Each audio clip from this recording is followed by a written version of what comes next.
तो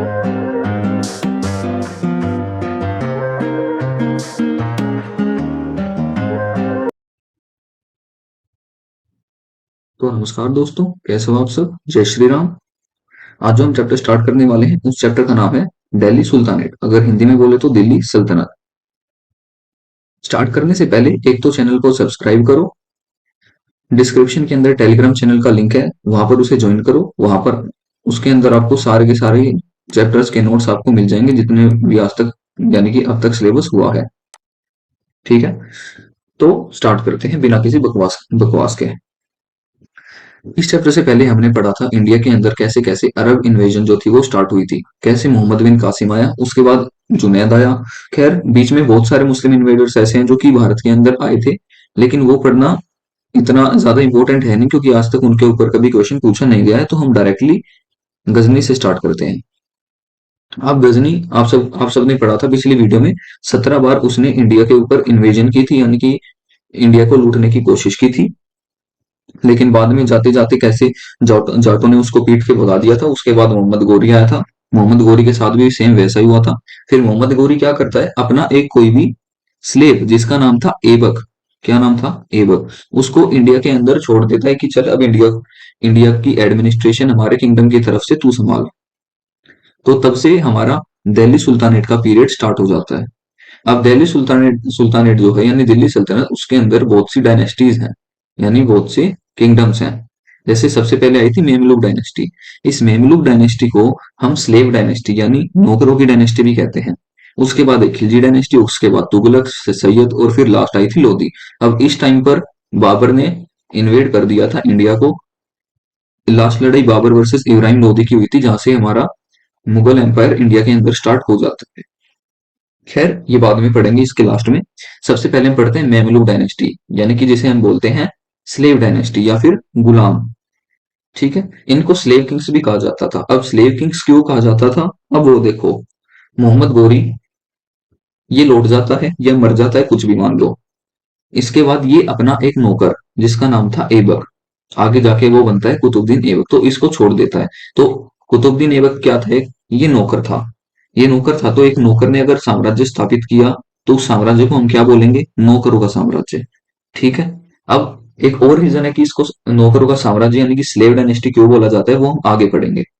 देखो, ये नोट्स मैंने इंग्लिश में बनाए हैं क्योंकि हिंदी में बनाने में मुझे थोड़ी सी दिक्कत हो रही थी, लेकिन जब टेलीग्राम के अंदर आप नोट्स देखोगे तो वो भी आपको हिंदी में मिल जाएंगे। तो टेंशन लेने की कोई बात नहीं है, मैं ऐसे तरीके से समझाऊंगा कि आपको हिंदी प्लस इंग्लिश दोनों में समझ आ जाए। तो आते हैं कुतुबुद्दीन ऐबक पर। कुतुबुद्दीन ऐबक जो है उसने 1206 एडी यानी एनो डोमिनी में अपना राज शुरू किया था। इसने भारत का पहला मॉस्क यानी पहला मस्जिद बनाया था दिल्ली के अंदर जो मेहरुल जंग है वहां पर, और उस मस्जिद का नाम था कोत उल इस्लाम। ठीक है, ये मोहम्मद गोरी का नौकर था जैसा कि हमने पढ़ा। अब मोहम्मद गोरी इसको भारत के अंदर छोड़ देता है, लेकिन इसके कुछ एनिमी होते हैं, यानी कि इसके कुछ दुश्मन होते हैं। एक तो था तजुद्दीन यल्दूज, फिलहाल सिर्फ यल्दूज के नाम से याद करो, जो कि गजनी का सक्सेसर था और वो दिल्ली के अंदर राज कर रहा था। दूसरा था नसीरुद्दीन कवच।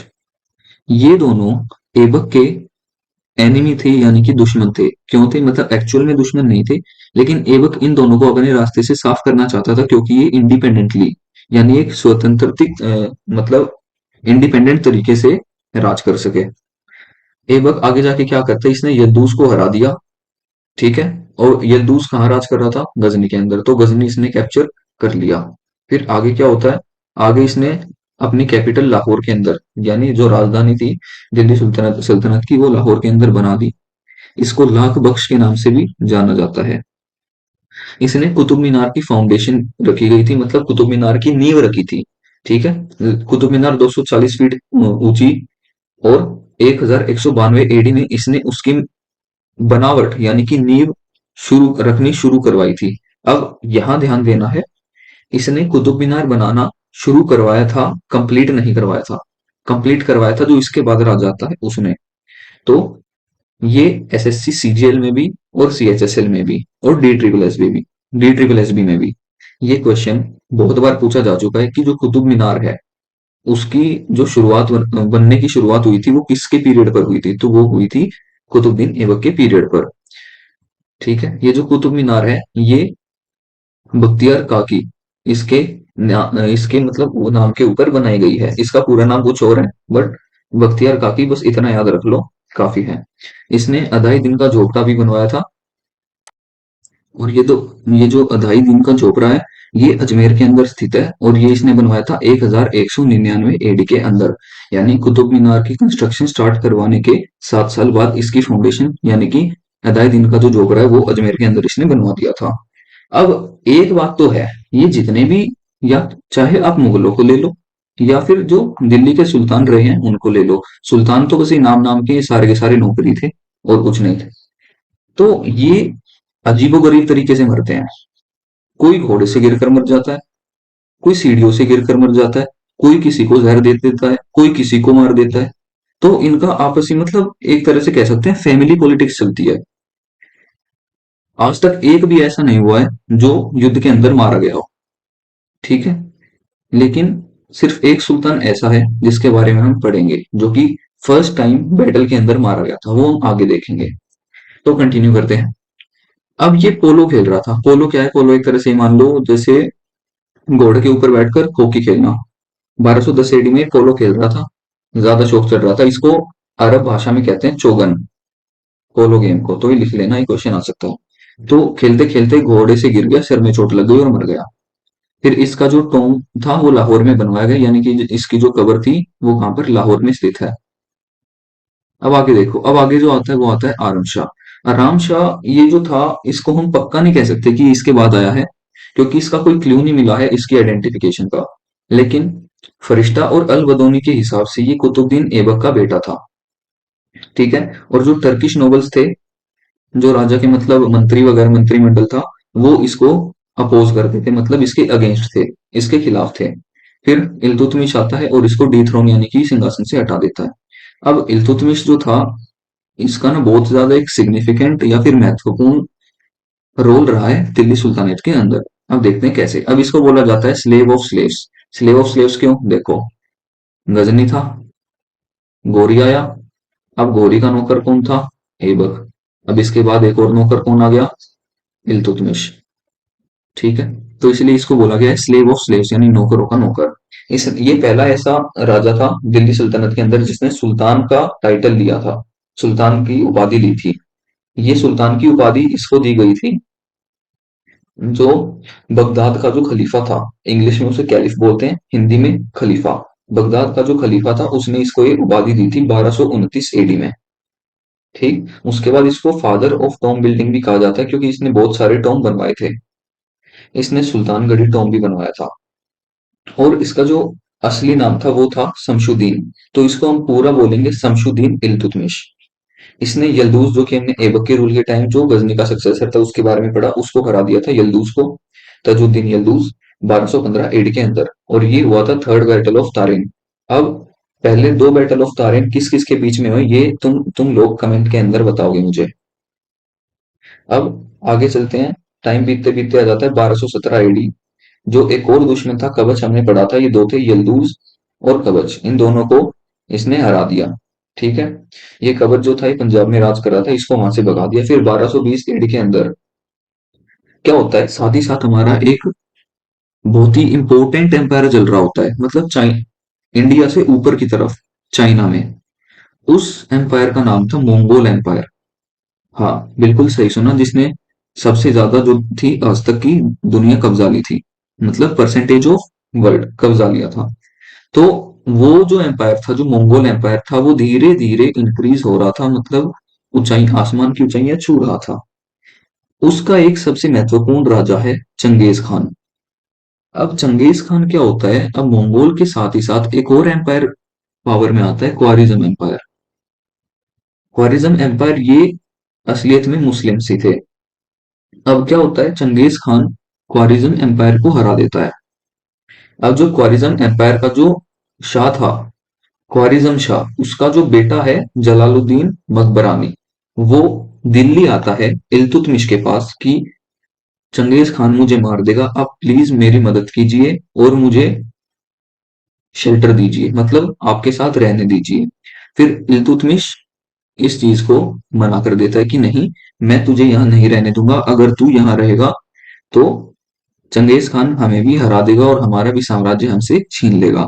अब देखो, वैसे तो ये इतने बड़े सुल्तान बने फिरते हैं, ठीक है, फिर ये किसी की मदद भी नहीं कर सकते और ऊपर से डरते भी हैं। तो इसलिए मैंने बोला कि ये सिर्फ स्लेव हैं, सुल्तान नहीं। अब 1226 से 27 एडी के अंदर क्या होता है, इसका जो बेटा होता है नसीरुद्दीन महमूद, उसकी लड़ाई हो जाती है इवाज शाह के साथ। फिर इसका बेटा नसीरुद्दीन उससे जीत जाता है और बिहार और बंगाल को जो कि अफगानियों के हाथों में थे, वो सुल्तान के पास वापस से आ जाते हैं। अब इल्तुतमिश ने ये जो कुतुब मीनार थी उसकी कंस्ट्रक्शन भी पूरी करवाई थी। अब बनाना स्टार्ट किसने करवाया, कुतुबुद्दीन ऐबक ने, लेकिन कंप्लीट किसने करवाई, इल्तुतमिश ने। ठीक है, डायरेक्ट क्वेश्चन नहीं आएगा कि किसने बनवाई, या तो क्वेश्चन आएगा कि किसने कंप्लीट करवाई, या क्वेश्चन आएगा किसने स्टार्ट करवाई। तो अकॉर्डिंगली आंसर आप लिख देना। इसने जो अपनी कैपिटल थी लाहौर, ये कुतुबुद्दीन ऐबक ने अपनी कैपिटल लाहौर बनाई थी, इसने इस कैपिटल को दिल्ली में शिफ्ट कर दिया। इसने सिल्वर कॉइन टंका और गोल्ड कॉइन जितल इंट्रोड्यूस किया था, और इक्ता सिस्टम भी इसने इंट्रोड्यूस किया था इंडिया के अंदर। अब इसके अंदर ज्यादा डीप जाने की जरूरत नहीं है, बस याद रख लो कि इक्ताज जो थे वो इल्तुतमिश ने ग्रांट करवाए थे सबसे पहले। फिर ये एक ग्रुप बनाता है तुर्क आई चहलगानी। अब ये 40 आदमियों का ग्रुप होता है। अब ये 40 आदमी एक तरह से हम कह सकते हैं मंत्रिमंडल होता है इसका, ठीक है, जो डिफरेंट डिफरेंट एडमिनिस्ट्रेशन या काम को देखेंगे, तो ये 40 लोगों का समूह बना देता है। फिर आती है रजिया सुल्तान। रजिया सुल्तान जो है वो इल्तुतमिश की डॉटर थी। अब जो इसने ये 40 का ग्रुप बनाया, और ये जो रानी है रजिया सुल्तान, इसके बीच में लड़ाई शुरू हो जाती है। अब वो लड़ाई क्यों शुरू हो जाती है, सबसे पहला रीजन तो है कि इल्तुतमिश ने अपने बेटे को राजा ना बनाकर अपनी बेटी को ज्यादा काबिल समझा और उसको रानी बना दिया। रानी नहीं, मतलब एक तरह से कह सकते हैं प्रिंसेस बना दिया, राजकुमारी बना दिया। फिर क्या होता है, दूसरे रीजन अगर हम देखें तो ये जो रजिया सुल्तान थी, ये एक बंदे के साथ थोड़ी ज्यादा फ्रेंडली होती है। अब वो बंदा कौन था, वो 2 पॉइंट पढ़ने के बाद देखते हैं। उससे पहले जान लेते हैं कि ये जो रजिया सुल्तान थी, इसने रणथंभोर राजपूत के खिलाफ भी युद्ध लड़े थे, और एक इल्तुतमिश का वजीर था निजाम उल मुल्क, इसने रजिया को गद्दी पर बैठने से इनकार किया, मतलब उसके खिलाफ खड़ा हुआ, और उसके पीछे नोबल्स छोड़ दिए कि तुम इस ये ध्यान ध्यान से देखो कि ये कर क्या रही है। फिर नोबल्स जो हैं वो धीरे धीरे और ज्यादा अगेंस्ट हो जाते हैं, उसके खिलाफ हो जाते हैं रजिया के। क्यों, पहला रीजन तो ये कि इल्तुतमिश ने अपने बेटे को नहीं बिठाया। दूसरा रीजन ये कि जो रजिया सुल्तान थी उसने याकूट को एक ऑफिस के अंदर अपॉइंट कर दिया था कि तू ये संभाल। अब इन नोबल्स को ये लगा कि ये जो याकूट है, रजिया इस याकूट के साथ ज्यादा फ्रेंडली हो रही है, ठीक है। तो फिर उसके बाद देखो कहानी कैसे कैसे बढ़ती है आगे। इल्तुतमिश की एक डॉटर थी, एक बेटा था। बेटे को नहीं बनाया, यानी रुकनुद्दीन को उसने किंग नहीं बनाया, तो उसकी मम्मी ने ही उसको क्राउन कर दिया था। फिर आती है रजिया सुल्तान। रजिया सुल्तान ने याकूट को आमिर के ऑफिस में अपॉइंट किया, ठीक है। तो नोबल्स क्या सोचने लगे, नोबल सोचने लगे कि ये याकूट इसको इतना प्यारा क्यों रखा है, इसका मतलब कुछ तो इनके बीच में गड़बड़ है। तो ये सब सोचने लगे नोबल्स। फिर इंटरनल रिबेलियन यानी कि अंदरूनी लड़ाई होती है 1210 एडी के अंदर। वो किस किस के बीच होती है, वो होती है सरहिंद के अंदर अल्तूनिया और रजिया के बीच में। अब रजिया के साथ एक और है याकूट, जिसको इसने ऑफिस में बिठाया था। अब इस लड़ाई के अंदर याकूट तो मर जाता है, ठीक है, रजिया बच जाती है। अब अल्तूनिया ये बोलता है कि तू मुझसे शादी कर ले तो मैं तुझे जेल से बाहर, जो कि ताबरीन के अंदर रजिया को कैप्चर कर लिया था, मैं जेल से बाहर ले आऊंगा तुझे अगर तुम मुझसे शादी कर लेगी। फिर रजिया कहती है कि ठीक है, तो उन्होंने शादी कर ली, लेकिन मौका देखते ही रजिया जंगलों के अंदर भाग गई और जंगलों के अंदर ही मारी गई, कैथल हरियाणा के अंदर, ठीक है। फिर आता है बैरम शाह। अब ये जो दो किंग हैं, ये ज्यादा कुछ है नहीं, बस नाम नाम के हैं, बस ये इनके नाम याद कर लो, बैरम शाह और मसूद शाह, बस, ठीक है। फिर आगे चलते हैं नसीरुद्दीन महमूद। अब नसीरुद्दीन महमूद, ये उलुग खान यानी कि जो बलवंत था कमांडर था उस टाइम पे, उसने इसको राजा बना दिया था नसीरुद्दीन महमूद को। अब जो उल्लू खान था वो नाइब्स की पोस्ट पर था, यानी नाइब एक पोस्ट होती थी, उसकी पोस्ट पर था उल्लू खान यानी कि बलबन। और इसने अपनी बेटी को नसीरुद्दीन महमूद से के साथ मतलब इस शादी करवा दी थी अपनी बेटी की। फिर ये काम क्या करता है, यानी ये बलबन क्या काम करता है, पहले तो अपनी बेटी की शादी इसके साथ करवा दी नसीरुद्दीन महमूद के साथ, फिर खुद ही अपनी बेटी के पति को जहर देके मार देता है, फिर खुद गद्दी पर चढ़ जाता है। अब नसीरुद्दीन महमूद को मारने के बाद 1266 एडी के अंदर ये गद्दी पर बैठ जाता है और खुद को कहता है कि मैं ईरानियन राजा जो है अफरासियाब उसका डिसेंडेंट हूँ। यानी इसने ये चीज इसलिए बोली थी ताकि लोग इसकी और ज्यादा इज्जत करें। अब जो इल्तुतमिश ने चहलगानी बनवाई थी, 40 का ग्रुप जो बनवाया था नोबल्स का, इसने उसकी पावर तोड़ दी कि तुम भाड़ में जाओ, मुझे नहीं चाहिए कोई नोबल्स।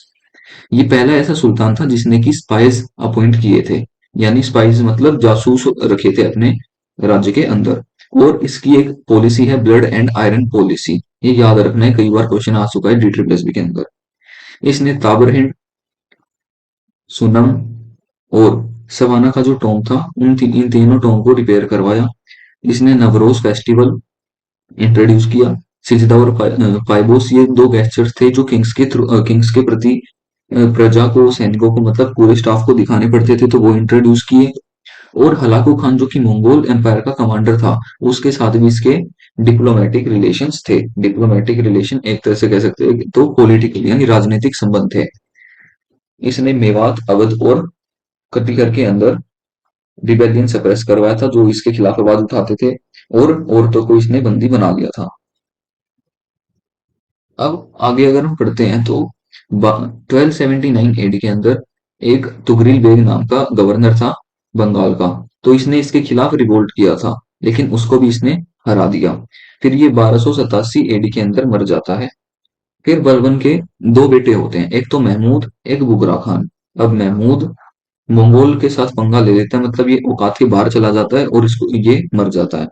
फिर ये जो बुगरा खान था, ये कहता है कि मुझे दिल्ली सल्तनत संभालनी ही नहीं, मैं तो बिहार और बंगाल को संभालूंगा।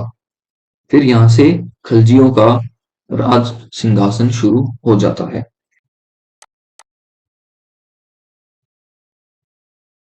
तो अब जो हमारी नई डायनेस्टी निकल कर आती है वो आती है हमारी खिलजी डायनेस्टी।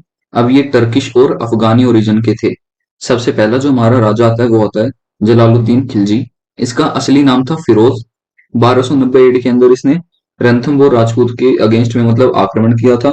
ये as a minister of war भी काम करता है बलबन के टाइम पर, जो हमने ऊपर बलबन पढ़ा था ना, तो उसके टाइम पर ही as a minister of war भी किंग को सर्व करता है। इसको उपाधि मिलती है सर आई जंदर की, जो कि दी थी कायकाबाद ने। 70 साल की उम्र में ये गद्दी पर बैठा था और फिर 6 साल तक इसने राज किया था, बुढ़ा कहीं का। चलो नेक्स्ट इनके बारे में पढ़ सकते हैं। अगला जो हमारा राजा या फिर नौकर आता है वो आता है अलाउद्दीन खिलजी। ये जलालुद्दीन का नेफ्यू था। ठीक है, अब नेफ्यू का मतलब मुझे नहीं पता, इतना अंग्रेज में नहीं हूँ, मजाक कर रहा हूँ। नेफ्यू का मतलब होता है भतीजा, तो ये जलालुद्दीन का भतीजा था। सबसे पहले तो उसे आमिर आई तुजुक के की पोस्ट पर इसे अपॉइंट किया गया था। फिर 1292 एडी के अंदर इसने पहली एक्सपेडिशन, पहला आक्रमण अपना निकाला था भीलसा के अंदर, जो कि हमारा एंशियंट इंडिया में जाना जाता था विदिशा के नाम से। और इसे मिनिस्टर ऑफ वॉर के पोस्ट पर भी अपॉइंट किया गया था 1294 एडी के अंदर। ठीक है, इसने अपनी ये पहली टर्किश एक्सपेडिशन निकालता है साउथ इंडिया की साइड। यानी अब तक इससे पहले कोई भी ऐसा सुल्तान नहीं था जो साउथ इंडिया की तरफ आंख उठाकर भी देख ले। ठीक है, लेकिन फिर 1294 ईडी में अलाउद्दीन खिलजी जो था वो साउथ इंडिया की तरफ देखता है कि हाँ मुझे यहाँ पर भी अपनी एक्सपेडिशन करनी चाहिए, लूटपाट करनी चाहिए।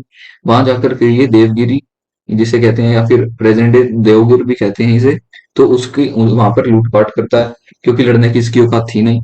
ठीक है, फिर ये जो है हमारा मार्केट कंट्रोल सिस्टम, बस ये याद रख लेना, मार्केट कंट्रोल सिस्टम को एस्टेब्लिश करता है 1296 ईडी के अंदर। ये जलालुद्दीन अपने ही चाचा को मार देता है। ठीक है, और खुद राजगद्दी पर बैठ जाता है। अब एक इसकी लाइफ का बहुत अजीबोगरीब किस्सा है, वो आगे देखेंगे कैसे। अभी ये वाला पार्ट ना मैं स्किप कर रहा हूँ, ये आगे आएगा। ठीक है, अभी हम इसका सारा बायोडेटा पढ़ते हैं। अब ये मैंने लिस्ट बना रखी है कि कहाँ कहाँ पर इसने क्या क्या आक्रमण किए थे, क्या क्या काम किया था। अब सबसे पहले आते हैं गुजरात के अंदर। गुजरात के अंदर जब राजा रायकरण जो कि सोलंकी साम्राज्य से थे, तो 1299 ईडी में इसने सोमनाथ को लूटा था। फिर नुसरत जो इसका कमांडर था, उसने एक नौकर खरीदा था जिसका नाम था काफुर, या फिर हम कह सकते हैं मलिक काफुर। वो इसने 1000 दिनार के अंदर खरीदा था, तो इस मलिक काफुर को हम 1000 दिनारी के नाम से भी जानते हैं। तो ये जो मलिक काफुर है, हम इसको 1000 दिनारी के नाम से भी जानते हैं, क्योंकि ये 1000 दिनार में नुसरत शाह ने खरीदा था और अलाउद्दीन खिलजी को गिफ्ट कर दिया था। अब ये जो अलाउद्दीन खिलजी था, ये मलिक काफुर के साथ गे था। अब इसके आगे मैं कुछ बोलूंगा नहीं, नहीं तो विवाद हो जाएगा। चलिए आगे चलते हैं। फिर यहीं पर गुजरात के अंदर ही ये जो अलाउद्दीन था, ये कमला देवी जो वहां की क्वीन थी उससे शादी कर लेता है। रणथंभौर के अंदर जहां राणा हामिर देव का राज था, तो 1301 एडी के अंदर नुसरत यहाँ पर मर जाता है, लेकिन जो अलाउद्दीन होता है वो रणथंभौर फोर्ट यानी उसके किले को जीत जाता है। फिर आता है चित्तौड़। चित्तौड़ के अंदर राणा रतन सिंह जो कि गहलोत साम्राज्य से थे, 1303 एडी के अंदर यहाँ पर अलाउद्दीन आता है, अटैक करता है। ठीक ठीक है। और उस टाइम पर याद रखना, जो वुमेन थी वो यहाँ पर जोहर प्रैक्टिस करती हैं। जोहर अगर मैं थोड़ा सा इलेबोरेट करूंगा तो थोड़ी वीडियो ज्यादा लंबी हो जाएगी, तो आप जोहर को गूगल पे सर्च कर लेना। वैसे जोहर एक तरह से कह सकते हैं कि जब वुमेन खुद को जला लेती थी, तब उसको जोहर कहते हैं। अब इसके पीछे कुछ रीजंस होते थे, पर नेक्स्ट वीडियो में कवर करेंगे उसे। फिर आता है ये जो अलाउद्दीन होता है, ये अपने बेटे किजर खान को चित्तौड़ का गवर्नर अपॉइंट कर देता है और इसको रीनेम कर देता है किजरा नाम से, किजराबाद से। ठीक है। देवगिरी के अंदर 1307 एडी चंद्रदेव का राज होता है, तो ये अलाउद्दीन उसको टाइटल दे देता है रामचंद्र देव को राय रैम के नाम से। फिर आते हैं सिवाना के अंदर शीतल देव का जहां पर राज होता है, 1308 एडी के अंदर ये शीतल देव को हरा देता है और फोर्ट ऑफ सिवाना को सीज यानी कि जीत लेता है। फिर वरंगल में 1309 एडी के अंदर ये कोहिनूर हीरा वहां से लेके चला जाता है। फिर मदुरई के अंदर 1311 एडी के अंदर ये नटराज टेम्पल जो है उसको उसका प्लंडर यानी कि उसका सत्यानाश कर देता है, मतलब लूटपाट कर देता है वहां पर, जो कि चिदम्बरम में स्थित था। फिर जेलर के अंदर 1311 एडी में ही ये जेलर फोर्ट को भी सीज कर लेता है। फिर देवगिरी में दोबारा आता है, अब इसका मन नहीं भरता, 1313 एडी के अंदर ये देवगिरी को दोबारा से एनेक्स करता है। फिर अगली जो डायनेस्टी हमारी आती है वो आती है तुगलक डायनेस्टी। ये आधी टर्किश और आधी इंडियन थी। पहला जो इसका राजा होता है वो होता है गयासुद्दीन तुगलक। इसका असली नेम था गाजी मलिक। 1320 एडी के अंदर ये राजगद्दी पर बैठता है, खुसरो खान को मार देता है। ठीक है। और ये जो तुगलकाबाद फोर्ट है उसको बना देता है। साथ ही साथ इरिगेशन सिस्टम इंडिया के अंदर ये इंट्रोड्यूस कर देता है, और पोस्टल सर्विस भी इंडिया के अंदर यही इंट्रोड्यूस करता है अंग्रेजों से भी पहले। लेकिन फिर इसी का बेटा इसको मार देता है। फिर इसका जो बेटा होता है मोहम्मद बिन तुगलक, जिसको हम पागल राजा के नाम से भी जानते हैं, इसको हम पागल राजा के नाम से भी जानते हैं, क्योंकि इसके मोस्ट ऑफ दी जो काम थे ना, ये इतना पागल था, इसका एक भी काम सक्सेसफुल नहीं हो पाया था, मतलब 90% काम। अब वो देखते हैं कैसे। इसको जॉन खान के नाम से भी जाना जाता है। राय रुद्रदेव के अगेंस्ट इसने वॉर लड़ी थी, जिसमें कि राय रुद्रदेव हार गए थे। साथ ही साथ जो राय रुद्रदेव थे उनको हेल्प करते हैं भानुदेव भानुदेव टू ऑफ जजनागर। ठीक है। लेकिन उलुग खान इनको हरा देता है 1324 एडी के अंदर भी। और ये पहला ऐसा सुल्तान होता है जो होली सेलिब्रेट करता है।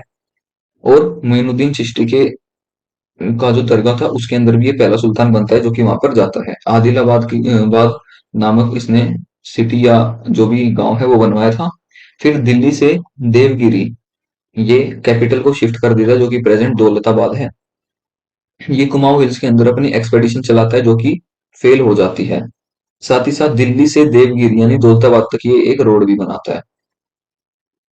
फिर ये इब्न बटूटा जो एक ट्रेवलर था, मोरक्कन ट्रेवलर था ये, तो उसको अपॉइंट करता है as a qazi of Delhi, Delhi का काजी की पोस्ट, दिल्ली का काजी। तो इस पोस्ट पर ये उसको अपॉइंट करता है, और ये किताब उद रहला ये किताब लिखता है।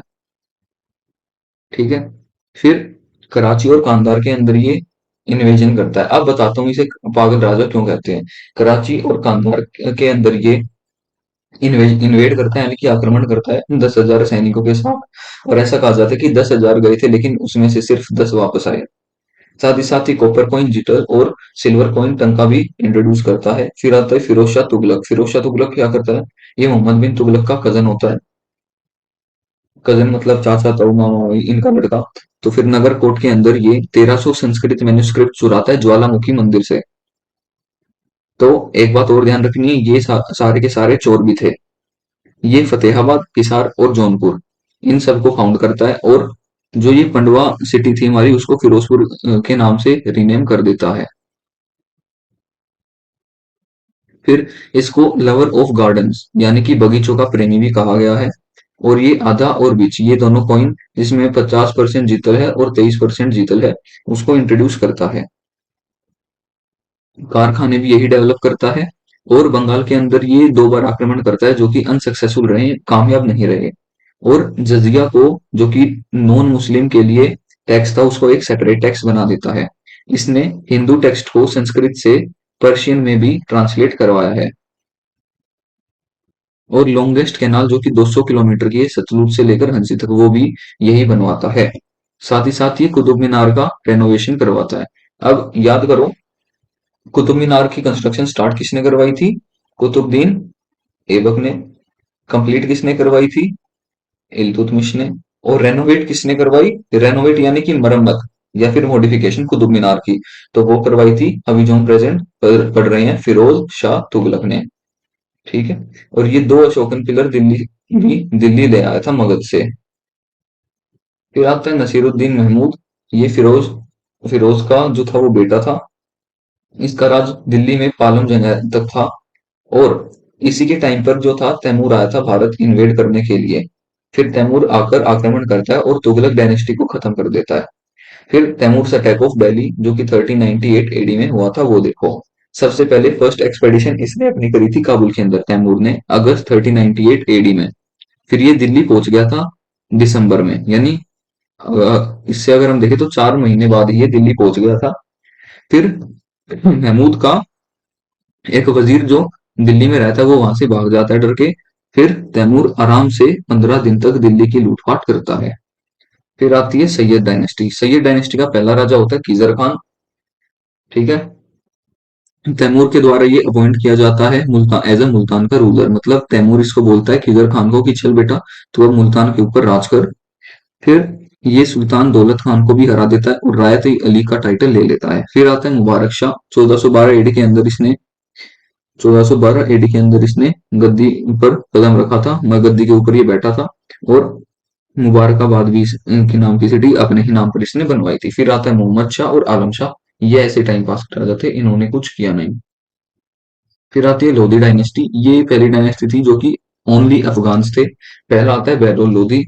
ठीक है। इसने ये पहला सुल्तान था जिसने डीमोनिटाइजेशन करवाई थी, यानी नोटबंदी करवाई थी। और ये मेवात और दोब के जो रिवोल्ट थे, यानी जो मतलब एक तरह से क्रांतियां थी, वो भी इसने बंद करवा दी थी। जौनपुर के सुल्तान को भी इसने हरा दिया था 1476 एडी के अंदर। फिर आता है सिकंदर लोदी। सिकंदर लोदी आके मत सबसे पहले मथुरा टेम्पल को डिस्ट्रॉय करता है। नॉन मुस्लिम के ऊपर जजिया फिर से लगाता है। ज्वालामुखी टेम्पल की जो इमेजेस है उनको तोड़ता है। और आज जो हम देखते हैं गज की, इतने गज का प्लॉट ले लिया, तो वो जो गज यूनिट है वो यही इंट्रोड्यूस करता है। ये राणा सांगा का कंटेम्परेरी था, जो हमारे राजा थे महान राणा सांगा मेवाड़ के, उन्हीं का ये कंटेम्परेरी था, मतलब उन्हीं के टाइम पर। इसने आगरा को 1504 एडी के अंदर फाउंड किया था और अपने दूसरी राजधानी के रूप में इसको बना लिया था आगरा को। इसको गुलरुखी भी कहते थे। अब जो हमारा अगला राजा आता है वो आता है हमारा इब्राहिम लोदी। अब देखो, अब क्या होता है, राणा सांगा और दौलत खान ये दोनों मिलके इनवाइट करते हैं बाबर को, जो कि काबुल में था, इंडिया को इन्वेड करने के लिए। अब ये इन्वेड वो नहीं है कि तुम इंडिया के ऊपर आक्रमण करो, नहीं। ये इन्वेड है कि तुम इब्राहिम लोदी को हराने के लिए आओ। ठीक है। तो ये बाबर को इन्वेड करता है। फिर बाबर वर्सेस इब्राहिम लोदी, इनकी लड़ाई होती है। First battle of Panipat 1526 AD. वहां पर ये बाबर जीत जाता है और यहीं से हमारा मुगल रूल जो है वो स्टार्ट हो जाता है। तो यहीं पर हमारा जो है दिल्ली सुल्तानेट वो खत्म होता है। ये जितने भी नोट्स हैं ये सारे के सारे मैं आपको टेलीग्राम पर प्रोवाइड करा दूंगा। जितने भी चैप्टर्स हमने करे हैं पूरी एंशियंट हिस्ट्री के नोट्स हैं। साथ ही साथ जो हमारी अब ये 2 चैप्टर मिडिवल हिस्ट्री के हो चुके हैं, ये सारे नोट्स आपको वहां पर मिल जाएंगे। लिंक डिस्क्रिप्शन में डाल दूंगा। चैनल को सब्सक्राइब करो, शेयर करो, लाइक करो। बहुत बहुत धन्यवाद।